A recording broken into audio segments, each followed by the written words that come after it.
अत्यंत आनंदात आणि कोणत्याही दाम्पत्याला एक प्रकारे उदाहरण ठरेल असा संसार करत दाम्पत्य जगत होतं. मात्र 20 दिवसांमध्ये सर्व काही संपून गेलं. या घटनेमुळे संपूर्ण गावात हळहळ व्यक्त होत आहे. बुलढाणा जिल्ह्यातील चिखली तालुक्यातील ही घटना आहे. आजारपणामुळे 11 जुलै रोजी आईचा मृत्यू झाल्याने 13 वर्षीय सागर व 11 वर्षीय सचिन या दोन भावंडांवर बालपणीच आईचं छत्र गेल्याचं दुःख ओढवले. या अत्यंत कठीण प्रसंगातून कुठेतरी पुन्हा जगण्याचा मार्ग शोधत असताना 1 ऑगस्ट रोजी वडिलांचा सुद्धा आजाराने दुर्दैवी मृत्यू झाल्याने आता दोन्ही भावंड पोरकी झाली आहे.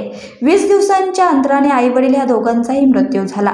एका आदर्श दाम्पत्याच्या अकाली जाण्याने संपूर्ण गाव दुःखाच्या खाईत लोटलं गेलं. एका हसत्या खेळत्या कुटुंबावर ज्यांचा उदरनिर्वाह मजुरी करून चालत होता त्यांच्यावर अवकाळा पसरली.